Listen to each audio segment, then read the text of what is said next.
Hello everyone, আপোনালোক সকলোকে study with ৰিলাক্সৰ অন্য এটি ভিডিঅ'লৈ পুনৰবাৰ স্বাগতম জনালো।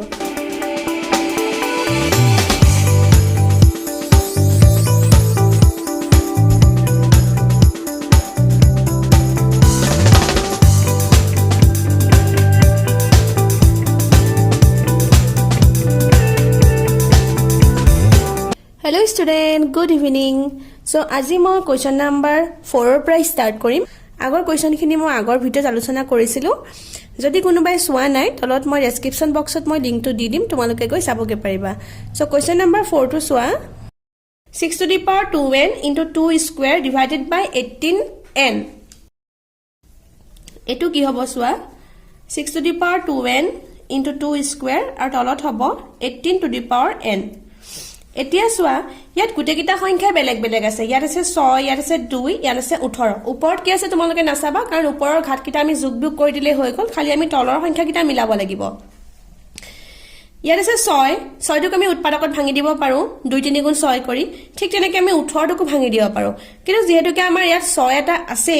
সো আমি 2 3 গুণ 6 নকৰি আমি ডাইৰেক্ট কি কৰো 18টোক ভাঙি দিলে 6 3 গুণ 18 যদি আমি কৰি দিও তেতিয়া দুইটা কি হৈ যাব 6 6 হৈ যাব। তেতিয়া আমি বিয়োগ কৰি দিব পাৰিম। গতিকে আমি 6টোক না ভাঙো, আমি কিন্তুক ভাঙিম 18টোক ভাঙো। ওপৰত যি আছে যেনেদৰে আছে তেনেকৈ পাতি থোৱা 6 to the power 2n into 2 square আৰু তলৰটোক আমি কি কৰো 6 into 3। বুজি পোৱাত কিবা অসুবিধা হৈছে নেকি?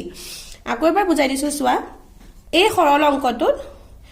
যোগবিয়োগ পূৰণ হৰণ কৰিবলৈ হলে প্ৰথম আমি চাব লাগিব যে এই সংখ্যাকিটা মিলি আছে নে নাই। যদি ওপৰৰ সংখ্যাকিটা মিল নাথাকে তাত একো অসুবিধা নাই, খালি আমি যোগবিয়োগ কৰিলে হ'ল।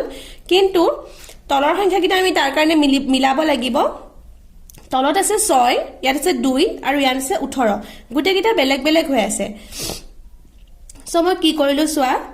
এটুক আমি 2 3 গুণ 6 কৰিব পাৰো, বা এটুক তোমালোকে 2 9 গুণ 18 কৰিব পাৰা। কিন্তু হেতু নকৰি যদি আমি ডাইৰেক্ট 18টোক 6 3 গুণ 18 কৰি দিও তেতিয়া ওপৰত হ'ব 6 to the power 2n আৰু তলটো কি হৈ যাব 6 into 3, ওপৰত হ'ব n। আমি ভাঙি দিব পাৰিম, তেতিয়া দুইটা 6 6 হৈ যাব। আমি হৰণ যেহেতুকে হৈ আছে আমি বিয়োগ কৰিব পাৰিম। অংকটো কৰি গলে তোমালোকে বুজি পাবা। এটুক আমি কি কৰিলো 6 3 গুণ 18 কৰিলো আৰু ওপৰত যেটো আছে হেতু একেই হৈ থাকিব। 6 to the power 2n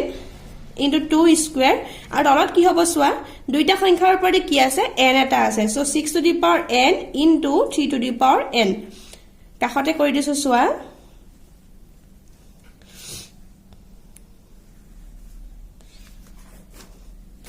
Six to the power 2n, 6 to the power n দুইটা 6 6 হৈ গল। গতিকে আমি হৰণ কৰিব পাৰো। হৰণ কৰিলে কি হৈ যাব চোৱা, যিকোনো এটা হ'ব আৰু প্ৰথম সংখ্যাটোৰ পৰা ওপৰৰ সংখ্যাটোৰ পৰা তলৰ সংখ্যাটো বিয়োগ হ'ব। সো 2n minus n হ'ব।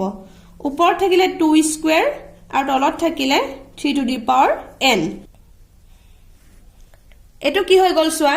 6 2n ৰ পৰা n মাইনাস কৰিলে অকল এটা n থাকিব। 6 to the power n into 2 square আৰু তলত কি হ'ব 3 to the power n। এতিয়া চোৱা আকৌ আমি ভাঙিব পাৰো, যেহেতুকে তলত 3 to the power n আছে আৰু ওপৰত কি আছে 6 আছে আৰু ইয়াত আছে 2। গুটেকিটা বেলেগ বেলেগ সংখ্যা আছে, কিন্তু আমি সৰলটোটো কৰিবই লাগিব। সো আমি কি কৰো, যেতিয়ালৈকে আমি ভাঙিবলৈ পাৰো মানে উৎপাদকত ভাঙিবলৈ পাৰো তেতিয়ালৈকে আমি চেষ্টা কৰি যাম ভাঙিবৰ কাৰণে, তেতিয়া আমি উত্তৰটো পাম। এতিয়া কি কৰিম চোৱা, যেহেতুকে ইয়াত 6 আছে আৰু ইয়াত আছে 3, সো এটোক আমি কি কৰিম 2 3 গুণ 6 ডাইৰেক্ট ভাঙি দিও। 2 পূৰণ 3, ওপৰত হ'ব n into 2 square, তলত হ'ব 3 to the power n। আকৌ এটো আগৰ দৰে 2 to the power n into 3 to the power n দুইটা ভাঙি দিলো,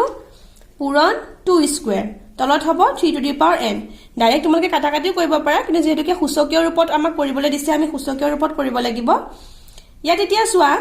এই দুটা কি হৈ আছে পূৰণ 2 to the power n into 2 square। এটা যেহেতুকে পূৰণ হৈ আছে গতিকে আমি যোগ কৰিব লাগিব, n plus 2 হৈ যাব। আৰু এই দুটা চোৱা,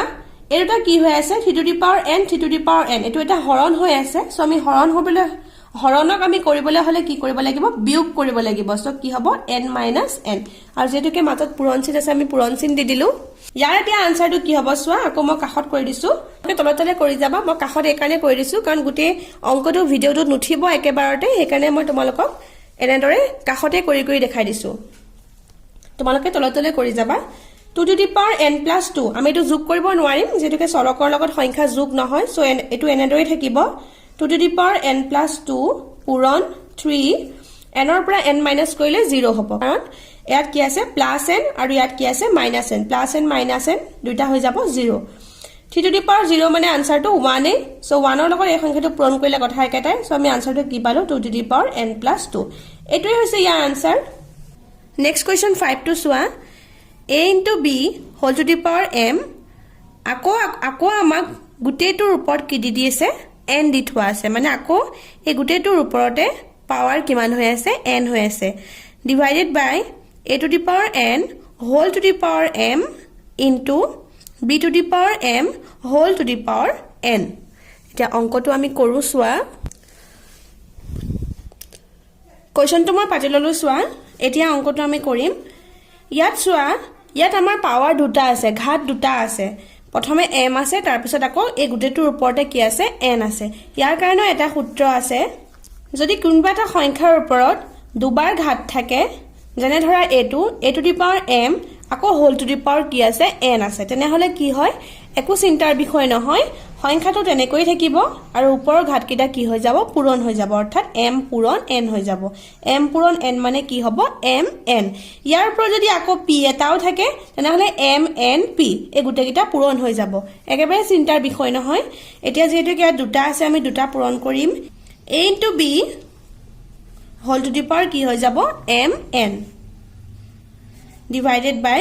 আকৌ এটো সোৱা a to the power কি হৈ যাব nm nm মানে mn nm আৰু mn কথা একেটাই মই mn বুলি লিখি দিছো পূৰণ b to the power mn ঘাতকিটা মই একে কৰি দিলো এতিয়া সোৱা ইয়াত a পূৰণ b whole to the power mn আছে অৰ্থাৎ a ৰ ওপৰটো mn আছে b ৰ ওপৰটো mn আছে গতিকে মই ব্ৰেকেটটো ভাঙি দিও ব্ৰেকেটটো ভাঙি পেলাই a ৰ ওপৰটো এক্সট্ৰা কৈ mn লিখি দিছো পূৰণ b to the power mn divided by a to the power mn পূৰণ b to the power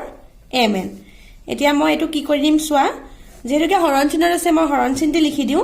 a to the power mn পূৰণ b to the power mn আকৌ ঠিক তেনেকে ইয়াৰ তলত a to the power mn যেহেতুকে হৰণ চিহ্ন আছে হৰণ চিহ্নৰ তলত মই এই সংখ্যাটো লিখি দিও a to the power mn পূৰণ b to the power mn এতিয়া সোৱা যেহেতুকে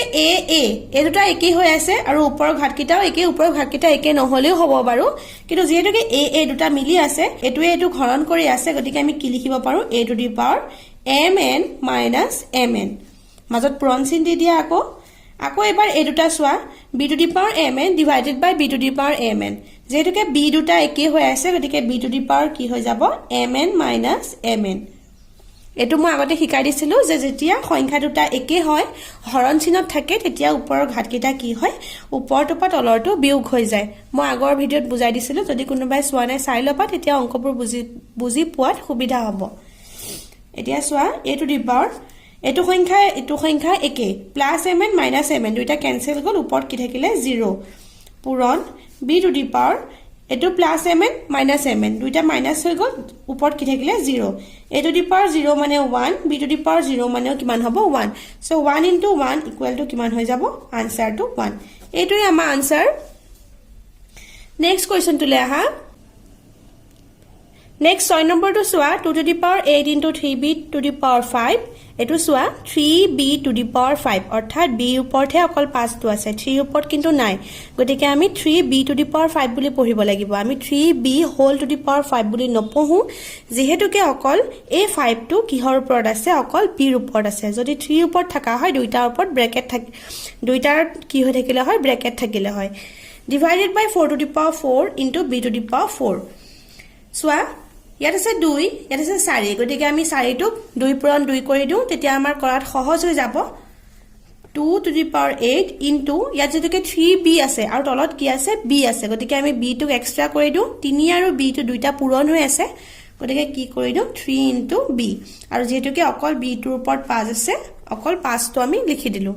নেক্সট 4 to the power 4 ইয়াত সোৱা ইয়াত যেতুকে 2 আছে আমি 4 টো ভাঙি দিও উৎপাদকত ভাঙি দিও 2 পূৰণ 2 কৰি দিলো তেতিয়া ওপৰটো 2 আছে তলটো 2 হ'ব মিলি যাব ওপৰত কি হ'ব 4 into b to the power 4 2 to the power 8 into 3 into b to the power 5 এতিয়া আমি ব্ৰেকেটটো ভাঙি দিও ব্ৰেকেটটো এটা খুলি দিম 2 to the power 4 into 2 to the power 4 into b to the power 4 মই কাষতে কৰি দিছো চোৱা তোমালোকে কাষত নকৰিবা তলে তলে কৰি যাবা মই তোমালোকক ভিডিওটো কভাৰ কৰিবৰ কাৰণে নহলে তলত লিখিলে গুটি অংকটো নুলাব এবাৰতে সেই কাৰণে মই কাষতে কৰি দিছো 2 to the power 8 into 3 into b to the power 5 divided by 2 to the power 4 into 2 to the power 4 into b to the power 4 দুই কিটা একলগ কৰা 2 to the power 8 into 3 into এটো সোয়া b to the power 5 divided by b to the power 4 b দুইটা একে হৈ আছে গতিকে কি হৈ যাব b ওপৰত হ'ব 5 minus 4 বুজি পাইছা নিশ্চয় b to the power 5 divided by b to the power 4 বাকি কাখত কি আছে বাদ দিয়া খালি এটো সোয়া b দুইটা হৰণ হৈ আছে গতিকে b ওপৰত থকা ঘাত কিটা কি হৈ যাব প্ৰথমটোৰ পৰা দ্বিতীয়টো মাইনাস হ'ব 5 ৰ পৰা 4 টো আমি বিয়োগ কৰি দিলো তলত কি হ'ব সোয়া একেটা সংখ্যা দুইটা পূৰণ হৈ আছে ঘাত কিটা আমি কি কৰি দিম যোগ কৰি দিম 2 ওপৰত হ'ব 4 যোগ 4 2 to the power 8 into 3 into b 5 ৰ পৰা 4 মাইনাস কৰিলে আমি পাম 1 divided by 2 to the power 4 কিমান হৈ যাব 8 এতিয়া সোয়া 2 to the power 8 divided by 2 to the power 8 দুইটা কাটাকাটিয়ে গৈ আছে কিন্তু যেহেতুকে সূচকীয় ৰূপত কৰিবলৈ দিছে আমি সূচকীয় ৰূপত কৰিব লাগিব দুইটা হৰণ হৈ আছে গতিকে কি লিখিম আমি 2 8 minus 8 প্ৰথমৰ পৰা দ্বিতীয়টো বিয়োগ হ'ব পূৰণ 3 পূৰণ b to the power 1 টো লিখিব লাগিব যেহেতুকে সূচকীয় ৰূপত আছে গতিকে b to the power 1 টো আমি লিখি দিলো 2 to the power 0 8 পৰা আনগলে 0 পূৰণ 3 into b to the power 1 গতিকে আমি 3b1 লিখিলেও হ'ব 2 to the power 0 মানে 1 ৰ লগত 3b1 পূৰণ কৰিলে আমি আনসাৰটো কিমান পাম 3b to the power 1 এটোৱে হৈছে ইয়াৰ আনসাৰ 1 টো লিখা কথা একেটাই কিন্তু যেহেতুকে সূচকীয় ৰূপত লিখিব দিছে আনসাৰটো গতিকে আমি লিখিব লাগিব